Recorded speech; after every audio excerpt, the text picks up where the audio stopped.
What is up, everybody? It's Brandon coming at you live once again from Smith's Grove, and I'm so glad to be back. I know it's been a little bit, but life has been a little hectic lately. Luckily, all that shit's out of the way, the holidays are out of the way, and this sickness that I've had is almost out of the way. What better way to kick off the new year of 2024 by continuing on with my Friday the 13th review series, and today, we're going to be taking a look at Friday the 13th Part 3, released in 1982, and once again directed by Steve Miner.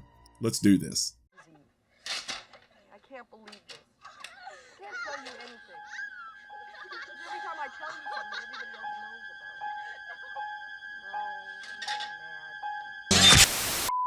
So after successfully bringing in Jason as the series' main antagonist in Part 2, Georgetown Productions fast-tracked yet another installment for Friday the 13th, putting young producer Frank Mancuso Jr. in charge of the project. The original concept for Part 3 was set to focus on a post-traumatic Jenny Field being sent to a psychiatric hospital after the events of the previous film, which also including her finding Paul dead, and would have had Jason eventually tracking her down and murdering the staff and patients along the way. This of course was a supposed outline pitched to Amy Steele because there was no script complete at the time. Unfortunately for us, Amy Steele decided to withdraw from the film thinking she would go on to do bigger movies. I think her agent had something to do with it as well. But it is something Amy has said she regrets doing now. For Part 3 script, Ron Kurz, who had written Part 2, was offered the chance at a screenplay but didn't want to be shoehorned into the horror genre, so he turned the film down as well. The producers then turned to husband and wife screenwriting duo Martin Kutrosser and Carol Watson, hoping that they could come up with a new screenplay. Petru Popescu was also brought in to touch up the screenplay for the film after the fact, and although he made significant contributions to the script, he was left uncredited. Kutrosser and Watson ended up with the final writing credit for the film. Hoping to draw more people back into theaters at this time, Steve Miner thought that reviving an old gimmick could do just the trick. They ended up agreeing with distributor Paramount Pictures to shoot the film in 3D, marking it the first 3D film produced for Paramount since 1954. This would also be the only film in this series shot for 3D. And if you can't get enough of this 80s horror 3D movie phase, then I suggest you go check out Amityville and Jaws 3D. They came out a year later and they're real winners. Casting for Part 3 features a whole new slew of young talent, once again mostly selected based on looks rather than actual talent. This is something that Popescu and Miner was said to be at odds about initially. Actress Dana Kimmel was cast as lead final girl Chris Higgins after Miner had become aware of her role in Sweet 16. Tracy Savage, who had been in the business since she was a child, was offered the role of Debbie through her agent, and actor Larry Zerner gets the iconic role of Shelley after being discovered on the street by the casting directors. Now you probably fall in the camp of either love or hate for the character of Shelley. Either way, Larry Zerner has become a beloved name in the franchise. He quit acting in 1987 to become an entertainment lawyer, but has since lent his likeness to the Friday the 13th video game. And we need a redo of that game, by the way. I love that game. Larry was even kind enough to provide us constant updates and explanations through that long, grueling legal rights battle between Sean Cunningham and Victor Miller. And Lord knows I'm glad that shit's over too, because now we can actually get some new content. Rounding out the cast, there's Paul Kratka as Rick, Jeffrey Rogers as Andy, Catherine Parks as Vera, David Cadams as Chuck, Rachel Howard as Chili, David Wiley as Abel, the so-called Crazy Ralph of the movie, Kevin O'Brien as Loco, Gloria Charles as Fox, and Nick Savage as Ali. And I know what you're all thinking here, and the answer is no. Nick and Tracy Savage are not related. Last but certainly not least, the role of Jason in this film goes to the late great British stuntman Richard Brooker, who to this day is among the most popular to ever play the deformed killer. And I know it goes without saying, but I'm gonna say it anyway, this is the movie where we finally get the debut of the iconic hockey mask for Jason, and Brooker gets the credit for being the first one to do so. Also, the hockey mask, just for note, was said to be a Detroit Red Wings goaltender mask that was given to Miner, who had it altered for the film. Filming of Friday the 13th Part 3 was shot on location in Saugus, California, a far cry away from the northeastern locations used in the previous two films. The now famous site known as Higgins Haven was custom built from the ground up, including the barn, the lake, and the house, the latter which burned down unfortunately in 2006 after a trespasser started a fire in the artificial fireplace, thus causing it to go up in flames. What an idiot! Oh, what a loser! The filming of Part 3 wasn't without its issues though. With the newness of the 3D camera lenses being used, it was said to have been a very extensive process, sometimes taking up to several hours just to get one little shot, and by the end of it, it became less apparent about the performance of the actors and just more about getting the right footage. Friday the 13th Part 3 was completed and released theatrically on Friday, August 13th, 1982, opening in almost 1,100 screens, with about 3/4 of them being 3D capable. Paramount was said to have completed a 7-week long conversion process that cost roughly $2 million million to accommodate the theaters without that capability. On a budget of $2.2 million, Friday the 13th Part 3 brought in a total of $36.7 million at the box office and stands as the 4th highest grossing film in the franchise. It also stands as the 10th highest grossing R-rated film in 1982. Critical response for the film was absolutely awful, of course, because many of them panned the film for the same tired format, although some did applaud some of the 3D effects because they were innovative at the time. So I guess with all that out of the way, the only question that still remains is, how do I feel about this movie? Well, you will find that out after we take a look at the tragic events at Higgins Haven and Friday the 13th, Part 3.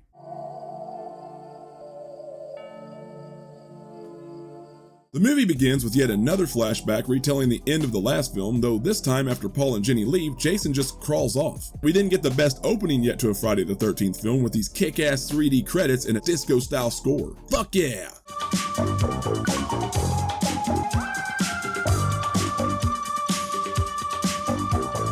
After the credits, we get a more typical slasher movie style open with a Crystal Lake couple that are literally here just to raise the body count. First of all, we have this dirty looking goober Harold that enjoys getting high on his own supply, and his wife Edna, who clearly nags the dude to death. Now, I'm not really sure which one is actually worse here. She might seem a little too hateful at first, but this dude obviously needs to be checked, so I can't really blame her. Edna heads inside and is watching the news report on the aftermath of the last film as director Steve Miner tells us the official body count. I guess this means we can officially confirm that Paul is still alive. Also, to be clear, this movie takes place the day after the events of Part 2, so technically it's Saturday the 14th. As Harold goes to put the bunny back in the box just as Nick Cage intended, he notices the other two bunnies in their cage dead. It wasn't Jason though, it was the work of this 3D snake. Shitty looking. It works on poor Harold though, because he literally gets the shit scared out of him, so he rushes off to the toilet.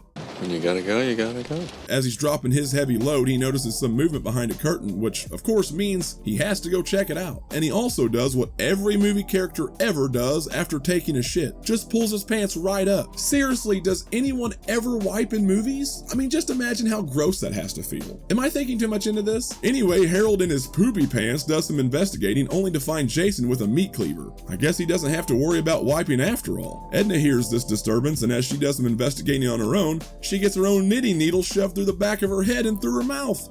Man, they seem like lovely people. We fast forward to later that morning where we meet most of the cast for the movie. Chris Higgins and her friends are heading to her parents' cabin for the weekend. And among those friends are Debbie, Debbie's boyfriend Andy, and this chubby little trickster Shelly here who likes to play terrible pranks on people so they'll like him. And honestly, this dude is an absolute downer from the very beginning. Would you be yourself if you look like this?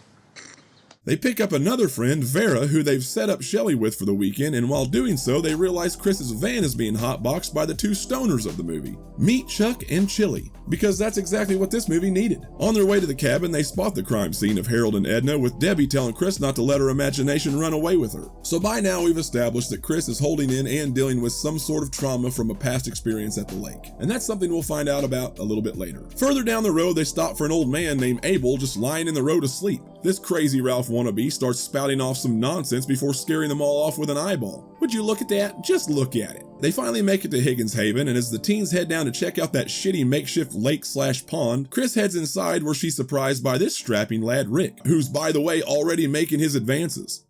Could you just slow down, please? Yeah, Rick, slow down. While Rick is working off his sexual frustrations in the barn, telling Chris how he gave up spending the weekend with another chick just for her, like a dickhead, we hear some screaming from inside the house. They head inside to check out the commotion, and Chris finds Shelly in the closet pretending to be dead, and once again pissing off everyone because of his sick humor. Vera borrows Rick's car to head into town, and Shelly tags along, but they run into some trouble in a local biker crew that starts harassing them. May I please have the wallet, ma'am? After Shelly accidentally runs over their bikes while attempting to leave, Ali uses a chain wrapped around his fist to break the glass out of Rick's car. Of course, after finding out about his car, Rick threatens to leave, but Chris is able to talk him into staying. They decide to head off to be alone for a while, so you know what that means. We can start adding more to the body count of the movie. By this time, Foxy, Ali, and Loco have made their way out to the cabin to get back at Shelly and the gang. Loco and Ali siphon gas out of Chris's van while Fox checks out the barn. What she doesn't know, however, is that Jason is already there lurking behind her. Loco finds her swinging from the rope, but when his head is turned, Fox disappears. When he goes inside the barn to get her, he finds her dead by pitchfork hanging from a support beam. Of course, he's not far behind her when Jason stabs him with another pitchfork in the gut. I love how he times that cigarette drop right before he dies. Perfect. All that remains now is Ollie, who just ends up getting a clubbing from Jason after he shows up. Not dead yet though. We fast forward to nighttime with some wicked 3D juggling that nobody thought they needed in this movie. Debbie decides she's had enough, so she breaks up the party so her and Andy can go juggle other things while Shelley tries to charm Vera. To no one's surprise, she shuts that shit down pretty quick. I don't think so. Bitch. Damn, Shelley? Take it easy, psycho. As Vera heads out on a walk and Debbie and Andy are trying to figure out hammock sex, we jump over to Chris explaining to Rick what really happened to her 2 years prior and why she's been so closed off. Long story short, after a fight with her parents, she was attacked by a deformed individual in the woods late at night near the cabin who we all know now is Jason. Chris just isn't aware of this yet. Actually, in fact, no one is. I don't think the name Jason is actually ever spoken in this movie, which is kind of interesting. So as far as the story goes, this is left pretty ambiguous, and many people have drawn conclusions that Jason might have sexually assaulted Chris, and I think there might even be claims that in an early script he did. Either way though, it's very off-putting, and it's unlike any other Jason we've ever had, before or after. I mean, Chris said that she blacked out during the attack and then woke up in her bed. I don't know, but I do know that this scene kind of takes me out of the movie a tad bit. Oh, and of course, Rick's dumbass kept his lights on his car, so now the battery's dead, and now they get to walk back to the house. Oh, what a loser! Back at Higgins Haven, Vera is sitting on the dock getting some air when Shelley comes up out of the water wearing a wetsuit and a hockey mask. I just want you to like me. I do like you. God, this guy is such a goob. And of course, he storms off to do his pity party thing before heading into the barn. Soon after, Vera accidentally drops Shelley's wallet into the lake and has to go retrieve it. Get ready, because here comes Jason in his new hockey mask, y'all. For the first time in the movie, we get a full glimpse of Jason in all of his glory, and boy, that dude looks jacked. He spear guns Vera right in her eye in a really nice 3D kill, and probably my favorite in the movie. Him walking off all lackadaisically afterwards is kind of weird though. Back upstairs, it looks like Debbie and Andy have managed to figure out hammock coitus, and afterwards, Debbie hops in the shower to give us some of that gratuitous nudity for the film. Andy, for some reason who likes to get around by walking on his hands, heads to get beers, but is interrupted by Jason in the hall. Ouch. Debbie heads back to the hammock to read an issue of Fangoria magazine, and we get to see the aftermath of Andy's death when blood starts dripping from the ceiling. By God, he cut him straight in half! To finish Debbie off, we get a call back to the Kevin Bacon kill in the first movie when Jason slips a knife through the back of her chest from underneath the hammock. It's a pretty nice nod to Tom Savini, who, if you pay attention, has an article in the issue of Fangoria that Debbie was reading just moments prior. Now, all that's left for Jason are stoners Chuck and Chili, who's popping some of that 3D popcorn and having this little exchange. How come you never scream when we have sex? Give me something to scream about. You were cold as ice. When the power goes out, Chili makes Chuck go check the electrical box in the shed while Shelley shows up at the door with his throat cut. Of course, Chili thinks he's just up to his old tricks again and leaves him there, and he finally dies. Back out at the shed, Jason shows up just as Chuck restores power and tosses him right back into the box, electrocuting him and causing more electrical issues. As the power surges again, Chili finally realizes that Shelley's dead and freaks out. We then get some of the best f***ing acting I've ever seen in a horror movie ever.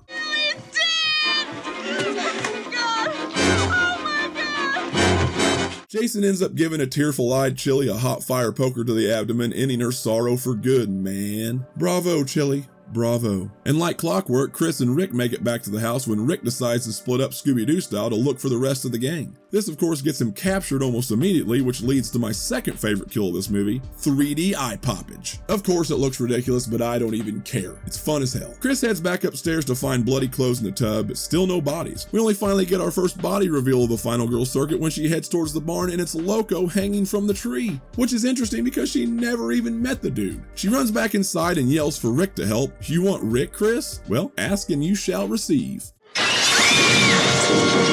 Rick is then tossed through the window in another callback to the first film. Chris heads upstairs where she discovers Debbie's dead body in a closet, and we finally get to see that fighting side of her. She ends up peeling the knife out of Debbie's back and uses it on Jason as he busts through the door. She even manages to get him in the leg with it. Chris eventually makes it to her van outside, but it stalls on the bridge because those pesky bikers from earlier took her f***ing gas. Jason does catch up with her, but she's able to use the old hand stuck in the window trick to stop him from pulling her out. They eventually make their way into the barn where Chris has a surprise 3D crotch drop waiting for the big brute. When that doesn't work, she does the next best thing and manages to get a rope around his neck long enough to roll him out of the loft doors and hangs him. She heads back down to check out her handiwork when Jason comes alive. In order to get the rope off his neck, he has to raise his mask to do so that in turn reveals to Chris that that's her old attacker. Luckily, Ollie comes back to save the day.